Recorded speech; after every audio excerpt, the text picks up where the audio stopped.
There is a moment in every life when you decide to rise, to stand taller than your fear, to speak louder than your doubt, to chase the vision that sets your soul on fire. This is that moment. And here, we walk it together with stories that awaken, voices that inspire, and truths that set you free. This is Positive Talk with Kevin McDonald, where hope has a voice, and that voice is yours. And welcome to the show, everybody. You know, I gotta tell you, we are gifted by some of the greatest people on the planet that are doing some really, really important works. Allowing a child in the United States to actually sleep in an actual bed, not a floor, not a blanket, but an actual bed. And we have him with us today. And Rochelle, because you were so taken with the pre-interview that we did with him, that you have taken upon yourself to volunteer at a facility. And I want you to have the honor and privilege of introducing our guest for the hour. I would love to. We have Luke Mickelson here with us today. People, let me tell you something.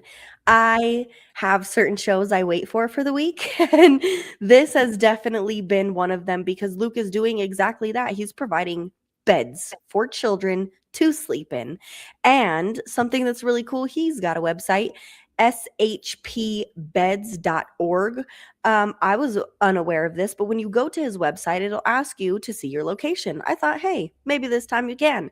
And it's telling me that 157 kids in Salt Lake and counting right now where I'm at don't have a bed. And that's not even all of what we know. So I am more than honored to be alive, have this life, and to be sharing it with your organization, Luke, and putting in this work. Thank you so much for being here and doing what you do. How are you today? Wow, guys, thanks. And Rochelle, that was a great intro. That was the best intro I've heard. Nice. I'm getting pretty good at this. You know, you're tired of people talking about me when you that was great. You know, listen, thank you for being excited about the show, and thank you. You know, you shared a little bit before this, our being a volunteer on that show. I will make one clarification for you that you looked up Lehigh chapter, correct? So that's 150 plus kids in just the Lehigh chapter. We also have a Salt Lake chapter, which is pretty brand new. I think it's maybe just a year old, maybe even less than that. And so there's just a lot of kids, you know, and we'll get into this, I'm sure, but there's a lot of kids in those communities that need beds, and it just takes people like you that get inspired and that want to help and maybe have seen the cause before and know what child bedlessness really looks like, you know, because it's solved by the community, and you are a pillar of the community that's jumping in and wanting to help. Thanks.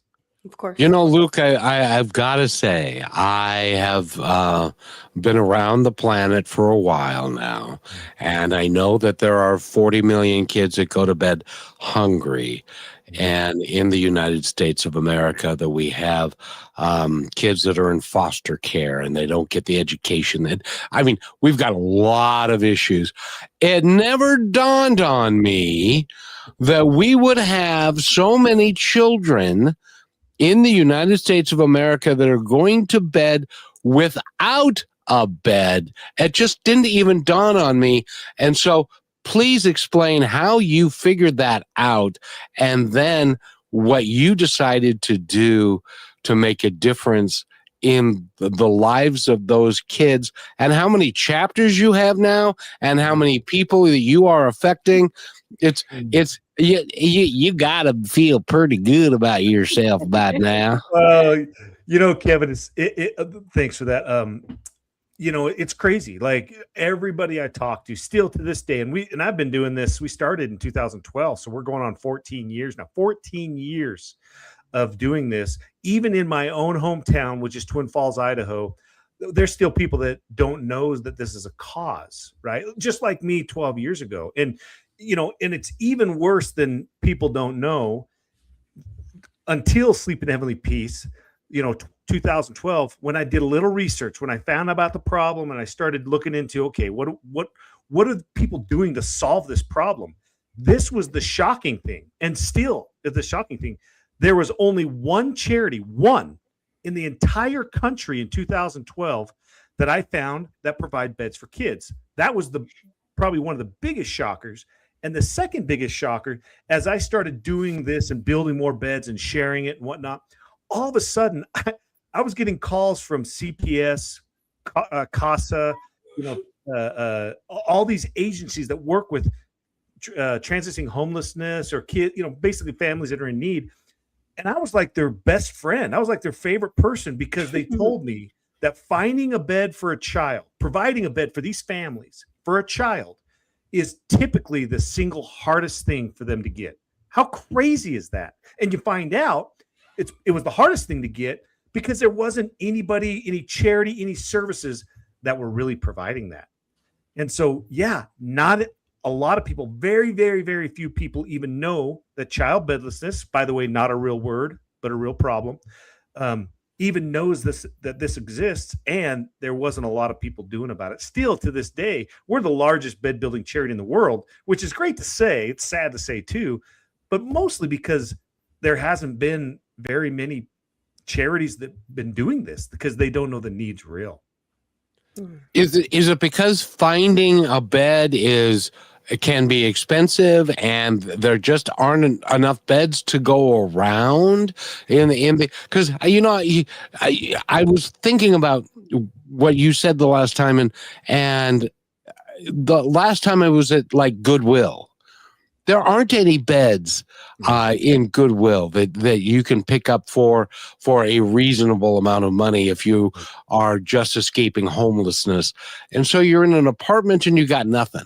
You don't got a couch, you don't have a TV, and you don't even have a bed. So thank you for what you're doing.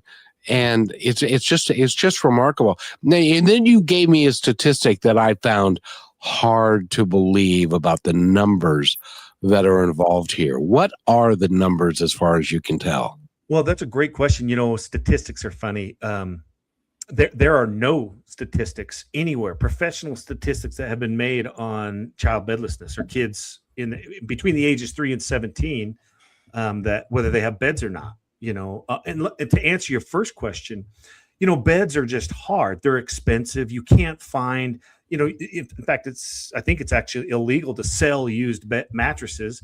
And so a lot of organizations can't, I'm not totally sure on that, but a lot of organizations like March of Dimes or Salvation Army or Desert Industries, they don't provide used mattresses to people because normally they're just trashed, right? But and then beds are expensive, and so people that are transitioning or having a hard time or just getting back on their feet, they focus on the top 3: food, clothing, shelter. That's it, right? Unfortunately, beds for their children are just a luxury, and that's just not right. And when we started diving into these, when I started getting all these applications coming in, and we were uncovering this pandemic in our country that we didn't know existed.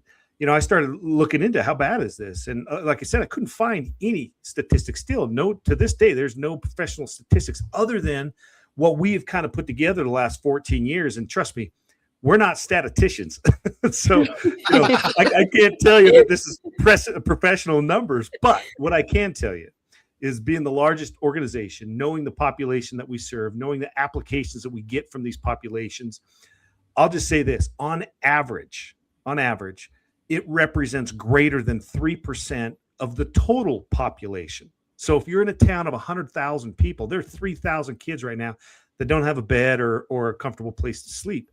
And what's even more alarming than that, as you and I speak right now, there's 155,000 kids on our waiting list in the country.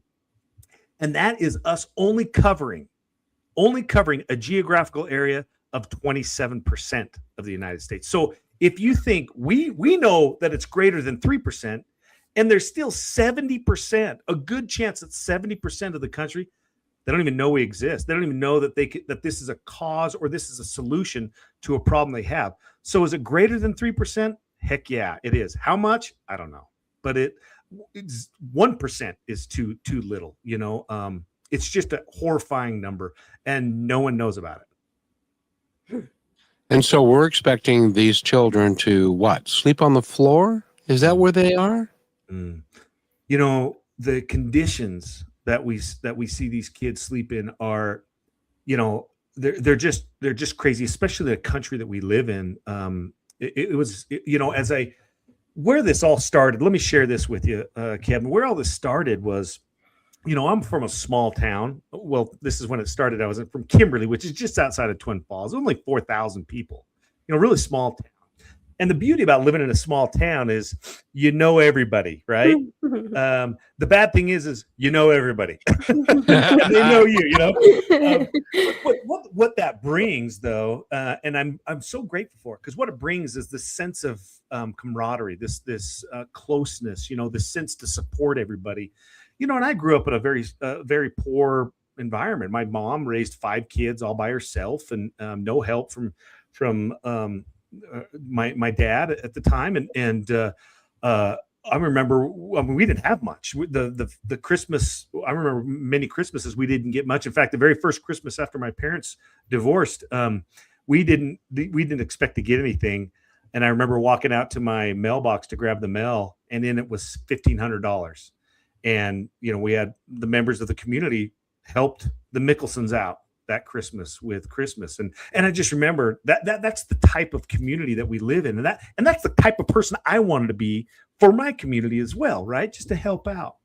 And so to fast forward it to 2012, I had a decent life. I was fine. I was in a job I'd been in for 10 years, and I was being paid well and enjoyed it. I was coaching sports for my kids and for the school, and in my church service, I was what was called a young men's president. A lot of people in Utah know what that means. And on paper, I had a great life. I had nothing to complain about, but there was just something that was eating at me, just a vacancy within my soul, if you will, of things I just didn't know. I was going through a faith crisis. I was going through a purpose crisis, if you will. And then something happened. I was sitting in a meeting as part of this position of the young men's president, which basically is kind of like a youth pastor in the South. I tell people I'm not a pastor. I just love working with kids, anyways, I was responsible for the spiritual and the physical activity of the boys ages 3 to 17.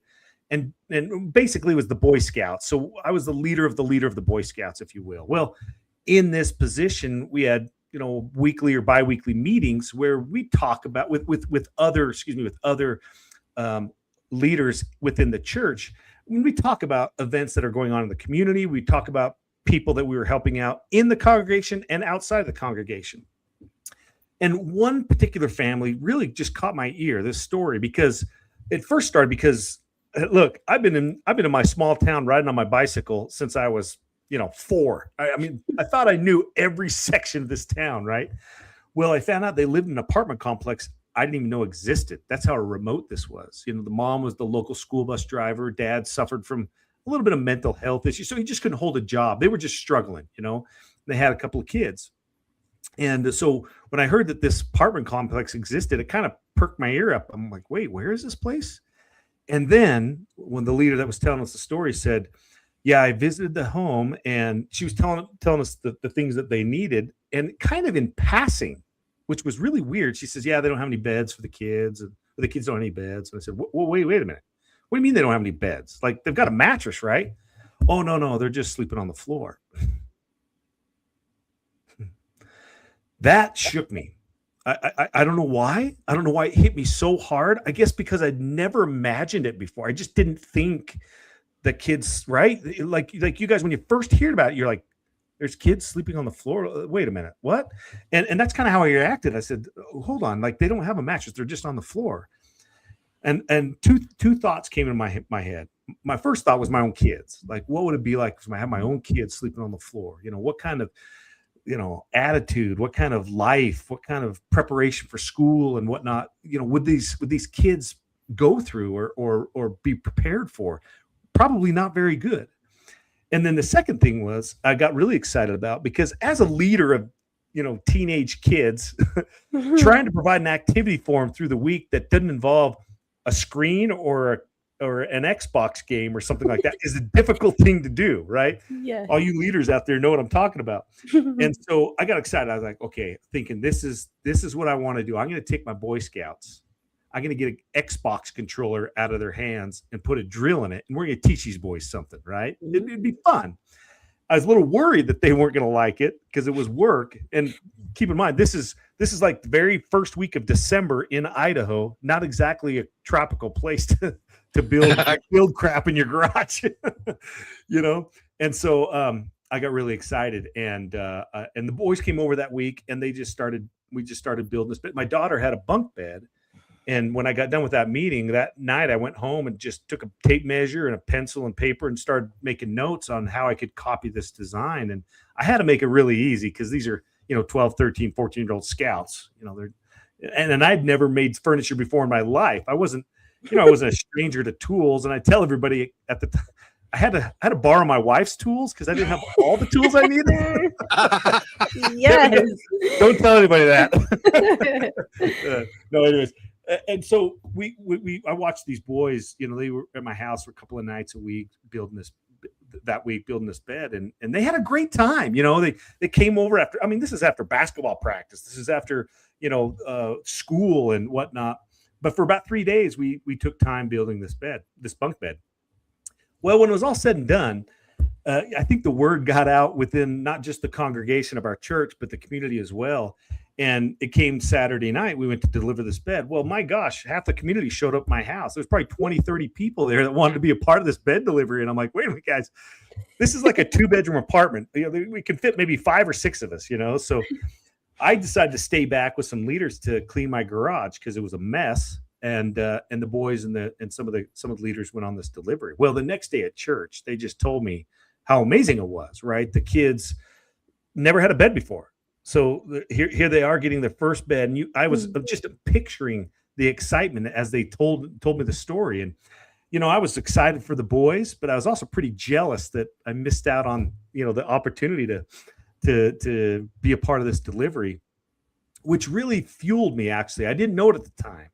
But, I went back home that Sunday, and for that next week, it's funny how life just creeps itself back in, right? And you kind of fall back in that same rut. And I could feel myself feeling these, this emptiness begin to develop again because it just got filled with this amazing project we did. And I remember sitting on my couch, and me and my kids, we were watching Big Bang Theory. That was a big thing back then.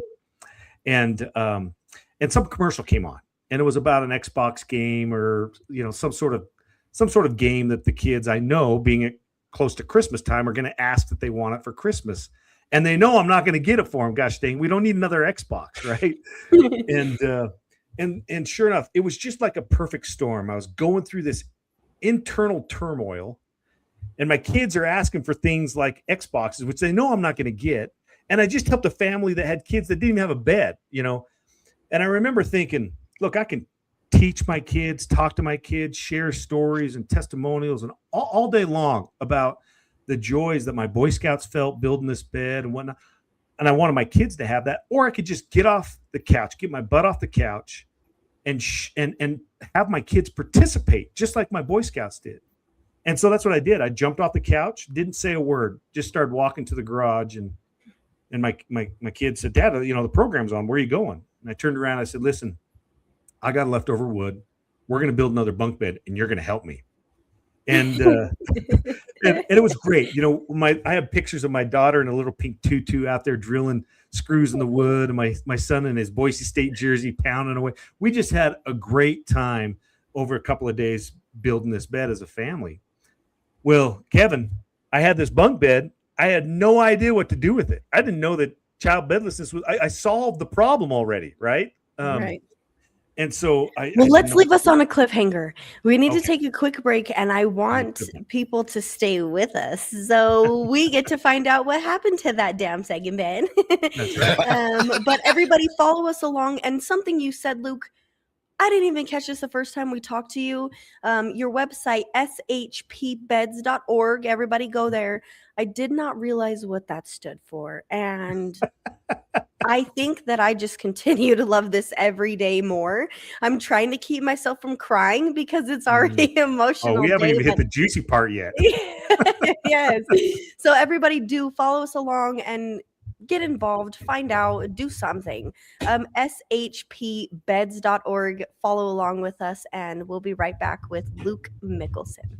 And when we come back, Rochelle's going to tell us what those letters mean.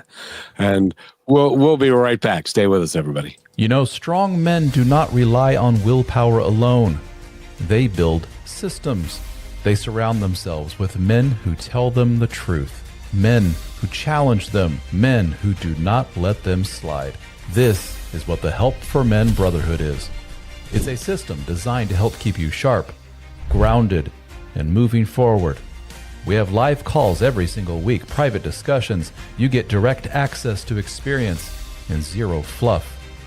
This is how men rebuild confidence and direction in life. If you want a system that works, go to helpformen.com/join.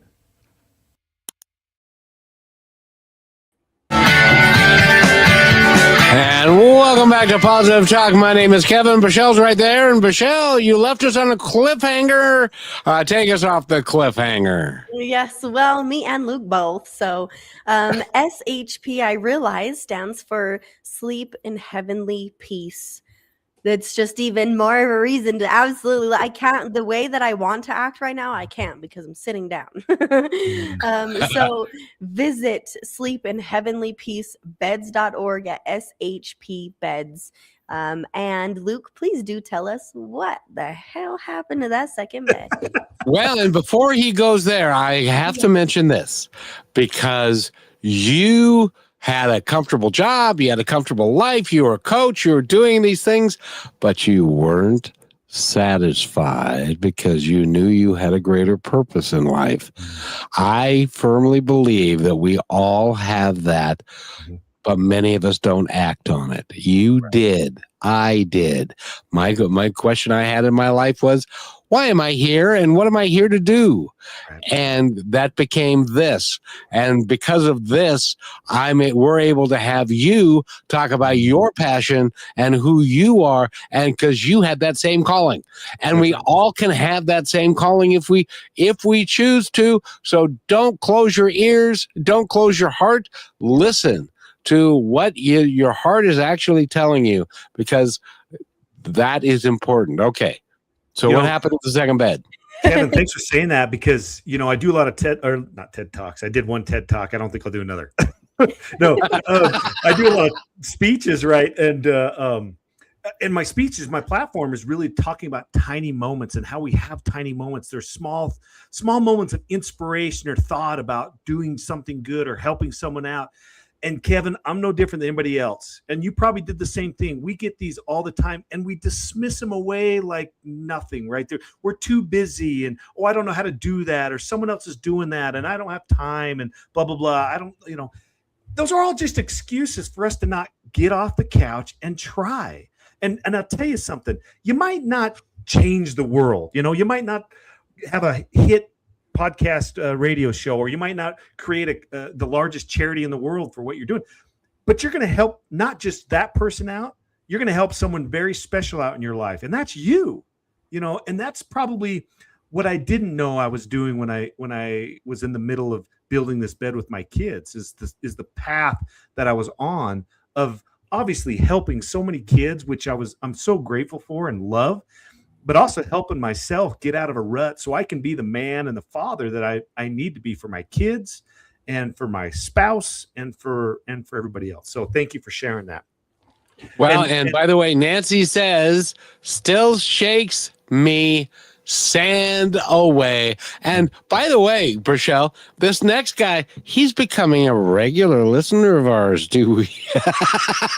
And Do this you is have my any? dad. Brent Gowdy says prayers to Mm. everything. I've talked to him a little bit about this. He knows that I am engaging myself in so many more things because, yeah, I had the same thing happen after I met you. And I thought, what am I spending time sitting on my butt thinking about doing or wanting to do, but not actually doing it? So Yeah. you actually did it.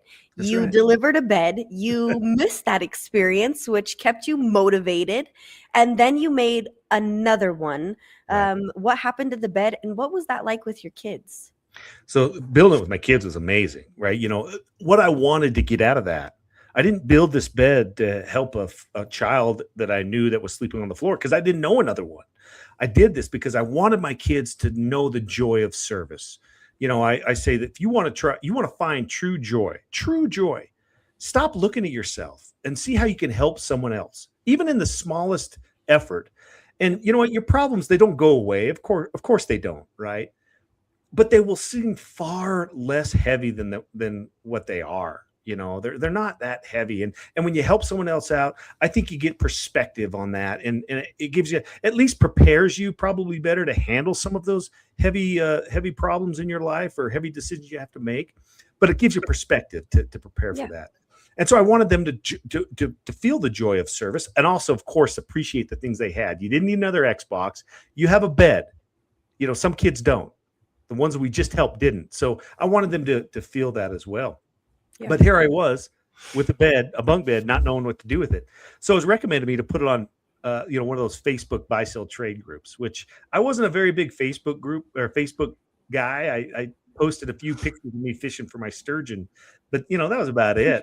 I was a little nervous about putting a free bed on Facebook or Facebook Marketplace, but I did it anyways. And a couple of things happened when I did that.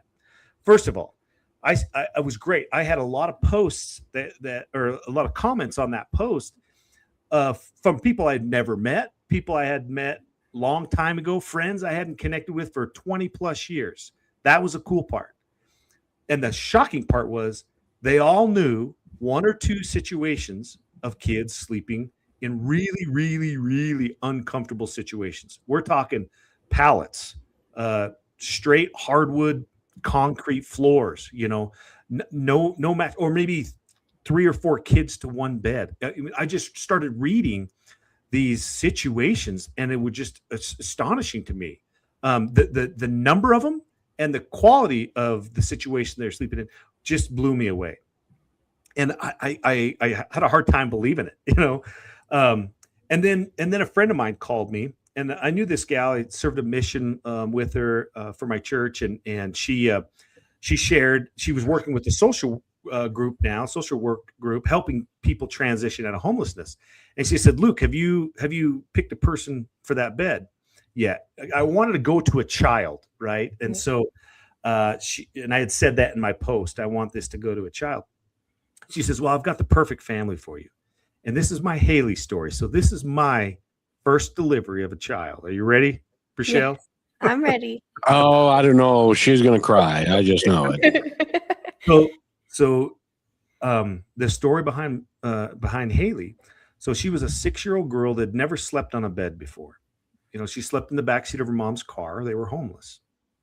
And my friend got him a new house. And so I was really excited to deliver my bed to little Haley. Now we show up. I've seen homelessness. I've seen poverty. I've seen these situations before, but I'd never seen them through the eyes of a 6-year-old. Right. And so it was different for me to walk into this home and see, as you can imagine, nothing. There was nothing in the home. No couch, table, chair. There was nothing. The only thing that was in the front room was one of those milk crates, that had a hot plate on it with a can of soup on it. That was it. That was, I assume, was dinner. But little Haley was so excited and so happy to see us. She had a house, and she had a bedroom. And I said, "Haley, why don't you show me your bedroom?" And she just, with smiles on her face, pulled us back into her bedroom. You can imagine what it looked like, right? Holes in the carpet, tears in the wallpaper. There was no door on the on the closet, you know, and it was scattered with used dolls and toys. But the most shocking thing to me that just still to this day, it gets to me is I looked in the corner and there was a pile of clothes, and that was Haley's bed. She slept on her school clothes. She'd come home, put her PJs on, sleep on her school clothes, and the next day put her school clothes on and go to school. And I mean, I just about lost it. I'm trying to be this big, strong farm kid from Idaho who's about ready to ball his pants off, because I just realize what this little girl has been. At least she's got a room, but my gosh, she doesn't have a bed there. She's not sleeping well. And at first I was like upset, right? I was almost mad at the situation. This is going on in my own hometown under my own nose. And then I got excited because we had the bed first. So we started bringing in pieces of this bed, and I kind of watched Haley as she tried to figure this out, what we were doing. And then as soon as she realized it was a bed, my gosh, she just erupted. I mean, I'd never seen a child so happy before. I mean, she came up and hugged these two strange guys in her room, you know, and then goes over and hugged and even kissed the bed. Have you ever seen a child so happy to see a bed of their own, to kiss it? It just was so shocking to me. And then if that didn't just melt your heart, you look up at this single mom, right? And 6 years of tears are just pouring down this lady's face. And I know I'm with you, Rochelle. And I was raised by a single mom. And, you know, I know what those tears mean. I know what they meant. I know what they stand for. I know the struggles and the you know, guilt and the frustration and the sadness and the late nights that mom spent worrying about her daughter because she didn't have a bed. I mean, amongst a million other things, I'm sure. And I just was so excited and sad and happy and frustrated. You know, all of these, it was such an overwhelming pool of emotion. I didn't know what to say. I knew one thing. This is way more than just a bed. You know, this is way more than just a good night's sleep. You know, and we had about me and my friend Jordan, who is now our executive director, amazing guy, amazing friend. I've known him for 40 plus years. And, you know, we're big, strong fisherman hunter guys. And we're sitting in the truck driving home about ready to bawl our eyes out. We didn't really say much to each other. And I remember thinking, you know, being this tough guy who loves college football on Saturdays, loves hunting and fishing, loves doing all the outside stuff that a farm kid from Idaho likes to do. And in a snap of a fingers, all of that changed. All that stuff didn't really matter to me anymore. I like it, but I didn't really care to do it anymore. I wanted to build beds for kids. And we got all the way home, and I remember I finally spoke up to my friend Jordan. I said, you know, bud, no kid's going to sleep on the floor in my town if I have anything to do with it. Because I just thought, you know, the few hours each night that week of building that bed with my kids to solve that problem, okay, that's well worth my time. You know, that's where I felt a purpose. That's where I felt a passion that I'd never felt before, or at least not for a long, long time. And so we started building beds. And keep in mind, I had this post on Facebook that had, you know, a bunch of examples, a bunch of kids that were in need. And I was going to solve child bedlessness by myself right then and there.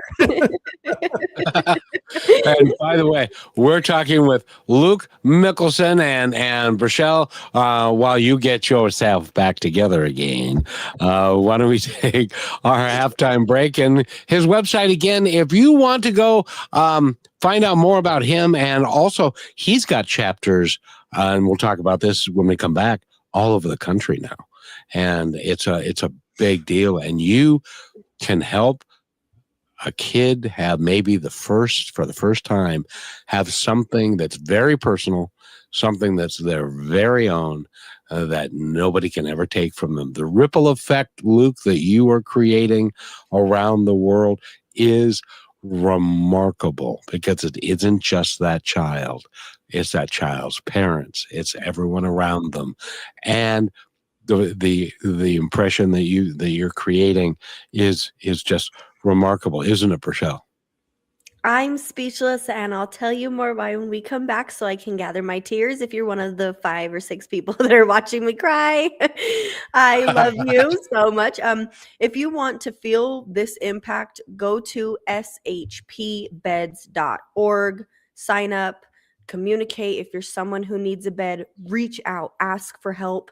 We are here and we want to help you. And I am so damn thankful to be alive in this time and get to do this work with you, Luke. So stay tuned, everybody, and we'll be back to find out exactly where these are all located and how to get help for yourself or how to be a helper. We'll be back in a minute and a half. You're listening to Positive Talk Radio Network. We're on a mission to entertain, enlighten, empower, and educate through inspiring music, dynamic conversations, and yes, laughter. Join me, Kevin McDonald, and Brashelle as we declare our freedom from hate, division, and fear and celebrate a better way of living. Go to positivetalkradio.net to find out more.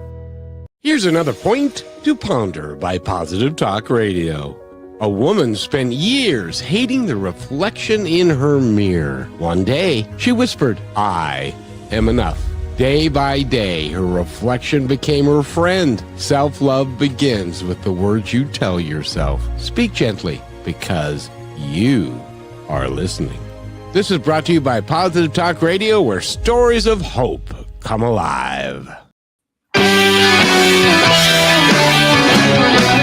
And welcome back, everybody. We're talking with Luke Mickelson. Brashelle is here, and my name is Kevin. And I got to tell you, Luke, then the reality is, if you were put into a specific place and time where you could you could figure this part out, and then you didn't just sit on the couch and play video games. You decided to take action. What is it that created the desire for you to take action? Was it the kids? Was it because you'd been a Cub master and you'd been a Scout master and you'd been a coach and all that, so you love children?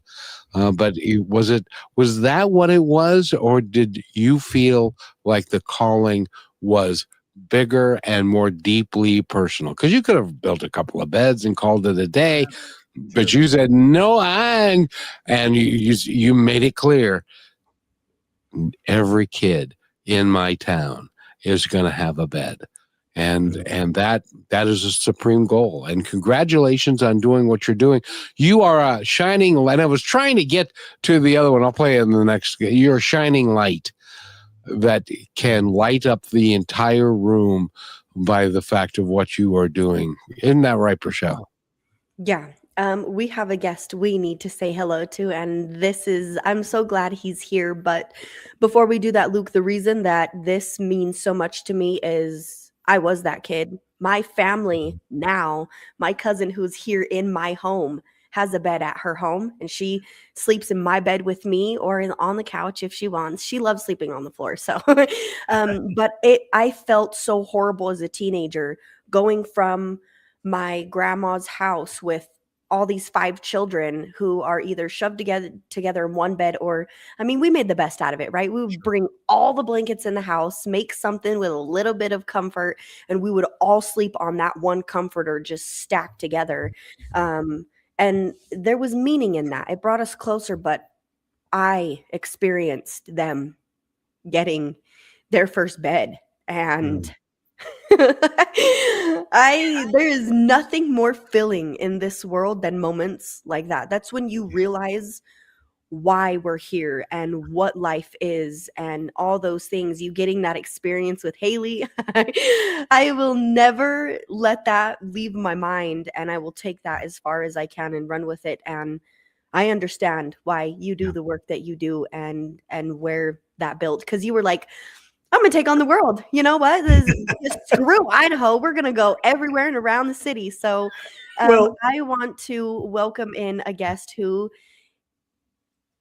you'll understand why here in a moment, but we have Samuel joining us in from Kenya. Hello. He says, greetings, brother Kevin, my sister Brashelle, and our guest Luke Mickelson, the founder of Sleep in Heavenly Peace. We are watching this favorite program, Positive Talk Show from Kibera slums in Nairobi, Kenya. Thanks, Team Positive Talk Show, for highlighting this special guest today. We learned a lot from him. Also, thanks for highlighting our feeding program, No Child Goes to Bed Hungry, to the world. Together we are strong, and together we are one. And Samuel says it, so I say it all the time now. But this is literally, isn't that pretty much the answer to what Kevin was saying? Is it's just life? Yeah. Well, it's to answer your question, it's probably yes to all of that in some way. I guess maybe I'm grateful that I was in the turmoil, or the situation I was, to be able to stand up, get off the couch. There's probably times I should have and didn't. And I can't think what life would be like if I hadn't. But yeah, I think there are moments in our lives that can shape us, but it does take some effort. You got to get up, you got to get off the couch. And it makes it really easy when you finally do. You got to remember, I started this because I wanted to help my kids out. I just want to be a good dad, and then when you unravel what I unraveled, or unearthed, really uncovered what I uncovered, I mean, who doesn't want to help that out? Who doesn't want to jump in? And when you see, you're right, Rochelle, when you see little 9-year-old Joe or whatever, Johnny's hiding behind mom as these volunteers, these strangers in their community or in their home, making all sorts of noise, building something in their room, and when then this little Johnny recognizes and then understands, oh, this is a bed I get to sleep in. That apprehension turns to appreciation pretty quick. And then they come out from behind mom unscared, grab a drill and want to help build their own bed because they've never had one, and when we deliver bed, it's the whole thing. It's mattress, sheets, the whole 9 yards. It'll be 3:00 in the afternoon, Rochelle, Kevin, and these kids, they go to bed 3:00 in the afternoon. They've never had a bed before. And I get it. I had one lady tell me, "Oh, kids like sleeping on the floor," and I'm like, "Of course they do. We, yeah, a couple of times. Do they have to? Yeah, do it at cold winter nights. Do it. Those are the times that people don't recognize the effects. Unless you really stop and think about it, what do the effects of not having a bed are for a child? When you think about this, first of all, talk about the physical effects, right? Of course, they don't get a good night's sleep. They're sore. They wake up. And I don't know about you and I, when I don't get a good night's sleep, I'm not like a cheery, chipper person. I don't go to work and very excited to be there. So they're not physically ready to socialize. They tend to be in a bad mood or a hard mood to be in. They're not ready to learn, so they're already way behind everybody else. If you really want to know what child bedness is, how bad it is, go to the schools and ask a school counselor, ask a school teacher. They could pinpoint these students out pretty accurately, a lot because of their grades and their attitude in school. They just not getting a good night's sleep, and that's just one of the physical sides. Then you go to the social side. These kids don't have sleepovers. They don't have kids come to their house and play in their room because they're embarrassed they don't have a bed. And stop. And when you stop thinking about 3, 4, 5-year-olds, right? Think about a 15-year-old. Think about a 16-year-old or a 12-year-old that have never had a bed before. Think of the social impact that is. Then you think of mental issues, right? These kids, they don't, a lot of times they don't own a lot of things, if anything, right? And when they have a bad day at school, right, or a bad day, they're, break up with their girlfriend or boyfriend, or maybe like you and I, we have a bad day at work, our boss is hard on us, or something happens, what's the first thing we think of, or what one place on the planet are we excited to crawl into? Because it's our sanctuary. It's our place to charge our batteries. Michelle, this will help you remember what SHP stands for. I had a friend of mine come up to me and he says, it's interesting, Luke, that you call it, sleep in heavenly peace. You call it SHP as the acronym. Yeah. I said, why is that? And he says, well, me and my sister, we grew up in a pretty rough home, a lot of arguments and fights and, policemen getting called and things of that nature. And she says, we always snuck away to our secret hiding place, our SHP, which was their bed, and that really put it in place for me. Sleep in heavenly peace, we call it that. We named it that because I wanted people to know that's what we want the kid to feel, the child to feel when we leave. We want them to sleep in heavenly peace, like the hymn asks in Silent Night. We want them to know that you can do that. And so that's what we provide. That's why I say it's way more than just a bed, you know. And as we started, when I got home that day after delivering that bed to Haley, I was going to build beds. I was going to solve all the problems in my hometown because I didn't know anywhere else, right? And we started building beds. We built 22 beds that first Christmas season, delivered them all before Santa showed up. And it was the best time. But what happened was the more we shared, two things. The more the community wanted to help, which was awesome. I had friends I hadn't spoken to or seen for 30 years want to come and help out. Some donated mattresses and sheets and pillows and all sorts of things. And we also got more applications, quote, more kids, more stories of kids needing help, which blew my mind. You know, that's when I was like, wait a minute, this is really something that's a problem that no one seems to know about. Yeah. And so we started building more beds each year. Well, as we built more beds and more people found out, friends of ours, and close friends or even family members in other towns and other states wanted to do what we were doing. And so in about 2017, 16, 17, we started putting on quote, quote, chapters of this charity that we started. And basically it was just friends that wanted to do it in their own hometown. We knew how to do it. We figured it out, you know, and so we started putting on these chapters. And there's one thing I remember thinking, I said, listen, as we started getting calls from other towns and even other states, I quickly realized, look, this problem is not going to be solved by some farm kid from Idaho. You know, this is going to be solved by local community members stepping in, helping their own kids out in their own communities. And so I knew I had to build some sort of platform that other people could do what we do just as easy as we're doing it now. Well, easier because we already set it up for them.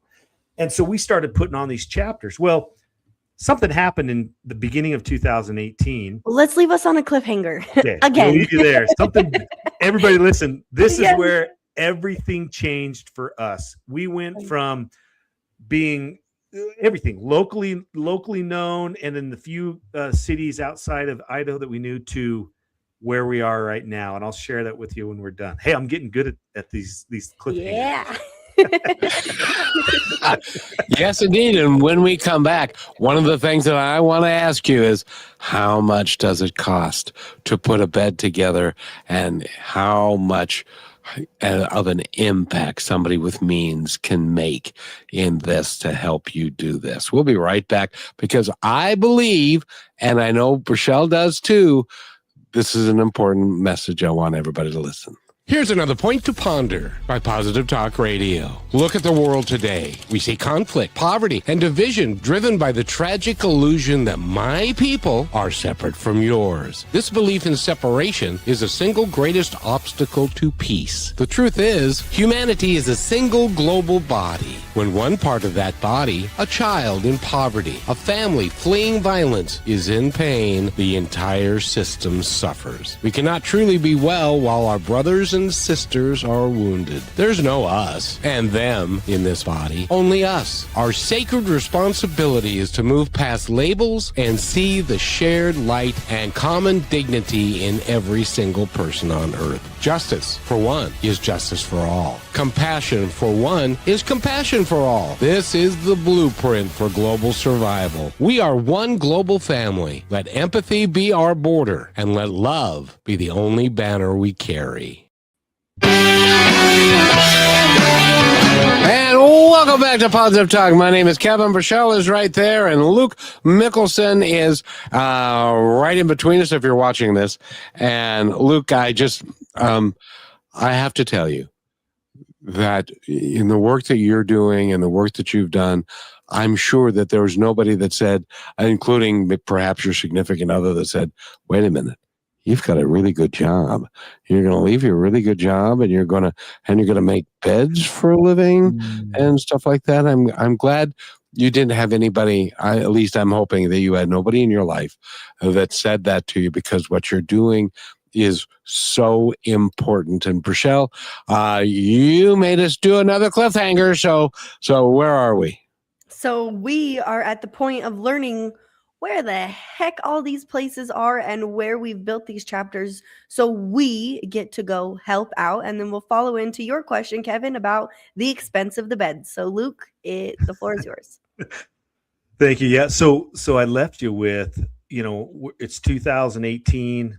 We started having friends and family, just a number. We had about 6 or 7 that wanted to start what we were doing in their own hometown. So we put them on as chapters. We even had 2 of them, one in Minnesota and one in Maryland, as far as Maryland way, the people that found us that wanted to do it. So we were pretty excited that they were putting on these chapters. Well, all of a sudden, I get a call from Jordan, a buddy. He was actually chairman of the board. He says, hey, listen, you need to take 2 days off. This is actually the end of 2017. He says, you need to take 2 days off in November.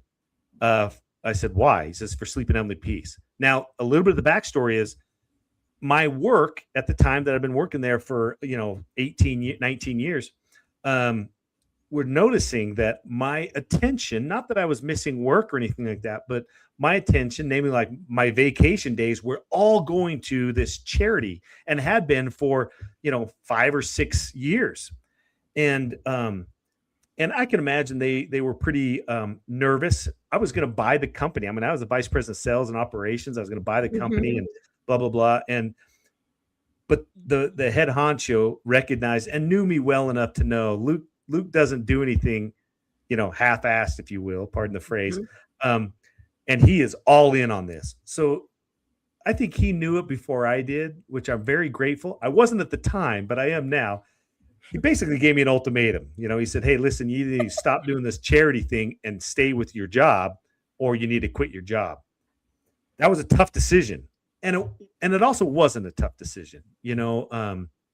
Granted, with my wife at the time, I had to sit down and we, luckily she was a great person. She's a great person. And she said, listen, you have never been more happy. You've never been more focused and you found your purpose. There's no question you have to quit your job. And so that's what I did. I quit my job, had no other job lined up. It was a little scary. And the reason why I quit my job is because I knew I had to go in and ask for these 2 days off that Jordan was asking me to. And that's kind of the ball that got that rolling. Anyways, well, these 2 days, what I didn't know was there's a show that was on Facebook Watch called Returning the Favor. And it was hosted by Mike Rowe, the great Mike Rowe. And what he'd do, he'd go around the country and he would highlight these people that are doing good, these do-gooders, he called them. And then he'd surprise them. He'd show up and then he would gift them something. Well, all I knew was these people were coming from New York to do this magazine article on me. That's what I was told. Well, I turn around one time during this shoot that we were doing, and there was Mike Rowe. And so he was doing an episode on us. And that episode was viewed by 10 million people. Now, because of that, we had over 5,000 people that wanted to start chapters in their own town. And so we quickly put together a process and a program to do that. It's far better now than it was 8 years ago. But we started putting on chapters. Because of that, because of me being on CNN Heroes, and I mean, I was an American Ninja Warrior, which was a terrible thing. and as well as other people sharing, more people sharing their story, like you, Brichelle, your experience of being involved and whatnot, people started starting chapters. Well, year to date, we train about 50 new chapters every year. Once a quarter, we train chapters. We now have trained almost 450 chapters in almost every single state in 4 countries. And we have built year to date, well, I should say from the beginning to date, we've built 370,000 beds for chapters. That is so amazing. Thank you for that, by the way. Oh, you're more than welcome for that, because the ripple effect of 300,000 kids sleeping in a bed is huge. Yeah. It affects everything. It affects their whole life. And you should be extraordinarily proud. And if you are like, and we've got to do this, because go ahead, Brichelle. Yes. Hi, team. This is the rest of their team in Kenya. They say hello. We are listening. Guest Luke Mickelson and absolutely love this great show today. And we look forward to work together. He's doing great work. And yes, we agree. They say great work, brother. And seriously, like there's only so many, and we do so many things around the world to help people. But this is something that is. You know what's funny, Rochelle? Sorry to cut you off, but I have had a number of people, a number of brothers in Kenya asked to start chapters down there. And we looked at it. I almost had a plane ticket to go over there to help out. And there's so many problems all over the world. I mean, you can imagine if it's 3% in the United States, I don't even know what the percentage would be in other countries, especially something like Kenya or Haiti or something like that. And our mission statement is no kid sleeps on the floor in our town. Now it's interesting that mission statement is not meant for the company to tell tell the world what we do. It's for the volunteers to tell everybody else what they're doing, because this is a local problem. This is not supposed to be solved by Luke Mickelson or some farm kids from Idaho. This is to be solved and can only be solved by people in their own hometown. And my goal today, guys, if I can sum this up in one thing, is I need to raise awareness. I want to raise awareness to people out there that they understand that child bedlessness is a real thing, and not just a real thing. It's huge. It's everywhere. It's horrible. It's terrible. These kids may be next door to you. I promise you, we have a lot of volunteers that have come back and said, I didn't know it was my neighbor just down the street. They had kids. I had a chapter president from Minnesota, had been doing what he's doing for a couple of years. And finally a lady stood up in his church and said, yeah, my kids haven't had beds for many years. And he'd been going to church with her. This is such an unknown problem, and it's everywhere. And I'm just so grateful that we have so many chapter presidents. There's so many people like yourself, Rochelle, that want to give up their own time to help these little humans out, because they need our help. They're in these situations not because of their choices, right?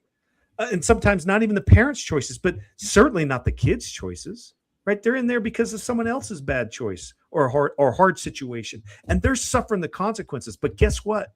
You can be a part of the solution. There is a solution out there, and the way to do that, when you go to our website, there's a bunch of ways you can help. First of all, we're a charity. Donations, yes, of course. We would love your donation. Trust me, it's not the first thing we ask for. The first thing we ask for is, do you know a child in need? If you do, click on apply for a bed. It can be for your own child. It can be for your neighbor down the street or someone 3 states over. When you fill out a form for a child in need, based on the zip code, if we have a chapter president that has accepted that zip code as a deliverable area, they will get that application. We are not a first come, first serve basis. This is based on need. And trust me, there are needs out there. One quick story there was a brother and sister. This is many years ago. I got a call that they needed a bed. They just entered the foster care program. Their parents were in jail or just not in the picture. Grandparents lived clear across the country, so that wasn't an option for them. So they went into the foster care program, found a great family, but they only had one bed. And the judge gave them 24 hours to get a bed, or else those two kids, the only two people they know each other in their whole life, they're going to be separated because of a bed. Well, we had a bed in their home 12 hours later. And so these are the situations that you as a member of your community and society can solve. So fill out an application. If you want to donate your time, we would love that. Rochelle, you're on your path. You can go there, contact your local chapter president, tell them, hey, I want to be a part of it. You'll be a part of Build Days. Build Days, this is how we do it. We take raw lumber, usually what we get from Lowe's, our main sponsor, and we're mobile. We take that raw lumber, 2x4s, 2x6s, whatnot. We go to whatever location a sponsoring agency wants to do it at. We bring that lumber, we bring the tools, we bring the volunteers, we show people how to do it. What's funny is sleeping on the piece. We don't build beds, the community does. We just teach them how to do it. And no experience is required. I mean, I have a story of a couple of bank tellers, some ladies, about 6 or 7 of them wanted to build beds during their lunch break. I'm like, sure, come on over. I mean, these ladies show up, they're dressed super nice. Some of them are in stilettos, for crying out loud. I'm like, you realize you're going to be like getting dusty here, right, guys? But man, they went to town. They built more headboards than I thought they were going to build 2 or 3. They built like 20 of them, So there's no experience necessary. We wanted everybody to be involved, and because not only are we solving child bedlessness, I also realized through the years that there are millions of people out there that want to help. They just don't know how, right? They don't know how to find a cause that's worthy of it and to give back their time, because that's the most valuable thing that we have in life is time.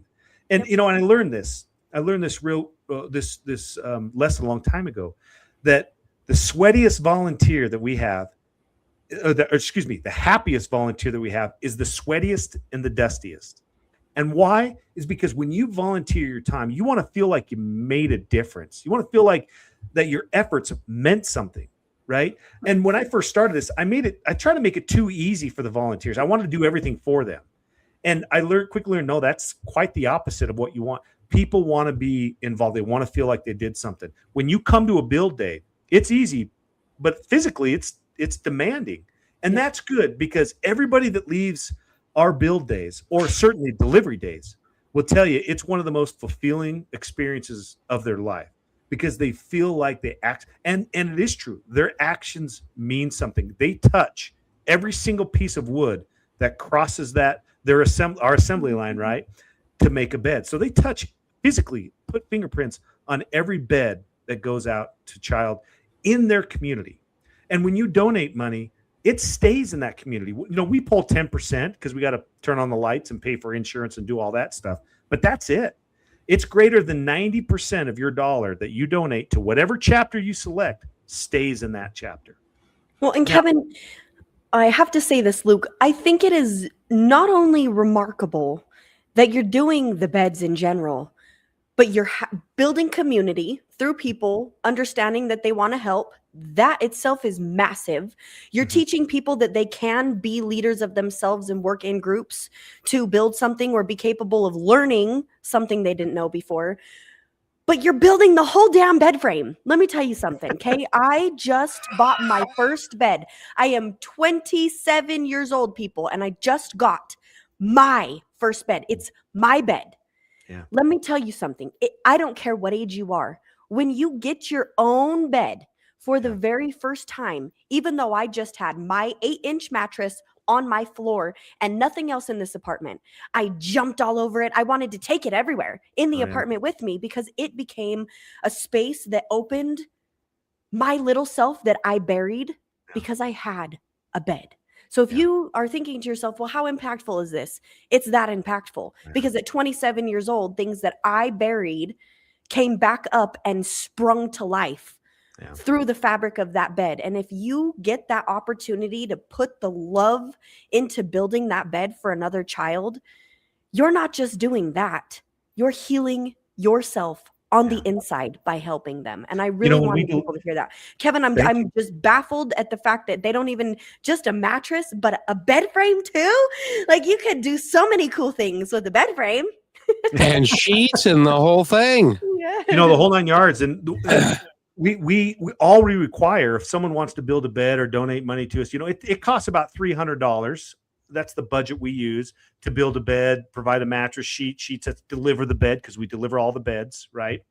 And so when a sponsoring company or agency that wants to do a team building exercise and do a bed build, we just require a $300 donation for every bed that they build. And we can build these beds pretty fast. And we have some locations where we build 300 or 400 beds in just 4 or 5 hours. Now, typically we only build about 20 or 30, but yeah, we require a $300 donation, and that pays for everything. And trust me, $300 is very cheap for a brand new bed, brand new mattress, sheet sets, the whole 9 yards, right? So that's the way we finance this all. We're very transparent. We're very simple. We want to make this simple so people understood, because the problem is simple, but it's also very complex. The impact can be very, very not simple. very, Yeah. very complex and very meaningful to these kids.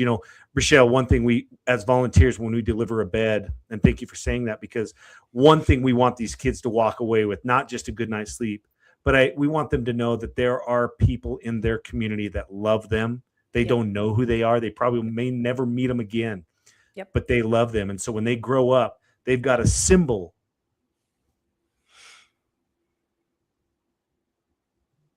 Sorry. They got a symbol of love from their community, and it sticks with them. I sat in a dentist office not too long ago, and this mom and little, 9-year-old kid came in and sat down, and of course I was decked out in my SHP stuff, and this mom looked at me and said, "Hey, by the way," because she was like looking over at me, I could tell she wanted my attention, and I looked over and we locked eyes, and she said, "By the way, I want to thank you. You brought my son a bed 2 years ago." And I just about lost it. Those are the things that stick with you. And those are the things, listen, everybody out there, if I can just grab you and shake you and help you realize that this is not just for the child. It's not just this is for you too. This helps you out. It makes you a better person. Your chapter that you're donating your time to, Michelle, the Andrews, they started this chapter and run this chapter because they want everybody to know there is good in the world, and they want to be a part of the good. So everybody can be, exactly. And we just ask you to lean in to help the people and the kids, these little humans that need your help. Just be a part of that solution. Hey, Rochelle, I got a couple questions for you, and as we wrap up our show, because Luke, we could talk to you all day, but we've gone long. But Rochelle, do you know how many millions of dollars are in a billion? Nope. There are $1,000 million in $1 billion. Now, if each bed costs $300, if a billionaire who's listening to this show were to donate $1 million, do you know how many beds that could make? 1,000 beds. 3,333 beds for 1/1000th of their wealth.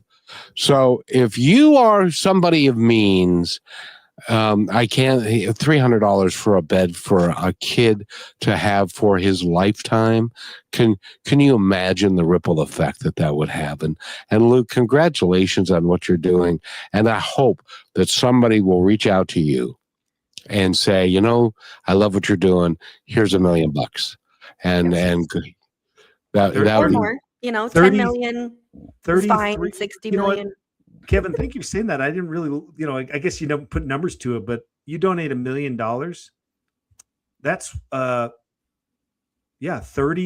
Is it is it 3,300 beds? 3,300 kids. I mean, that's like a high school, a huge high school. All those kids would have beds because of that donation. That's amazing.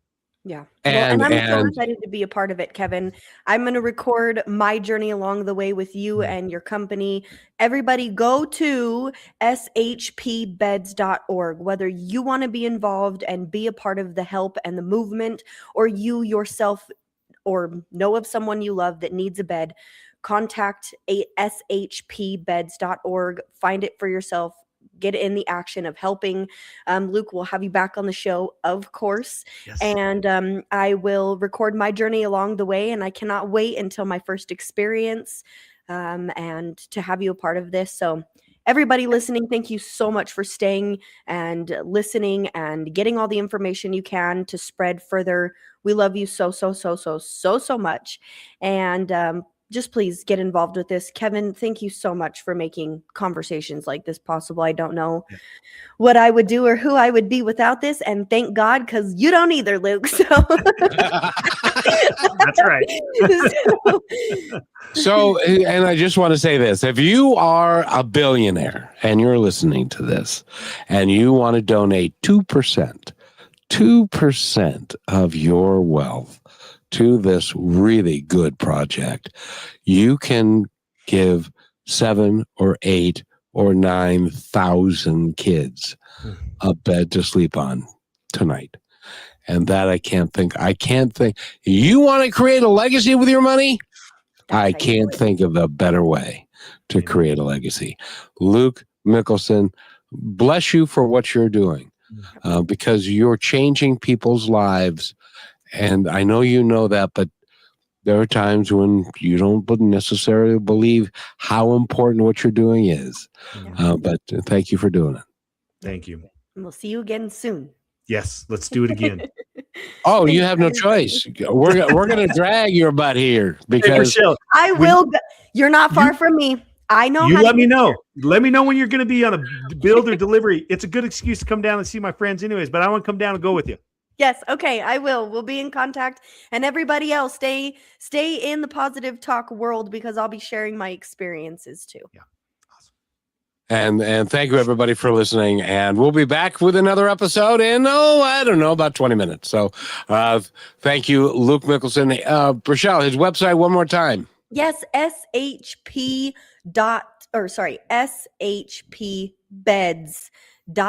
Go there, figure it out, and join in. I hope that I get to meet some of you that are in the area that I'm in as well, and we can do it together. So thank you, everyone, and we love you. Have a great day, everybody. Thank you for being part of Positive Talk with Kevin McDonald, where stories inspire and voices remind us of what truly matters. May today's conversation give you hope, courage, and a reason to keep moving forward. And just remember, till next time, be kind to one another, because each other's all we've got.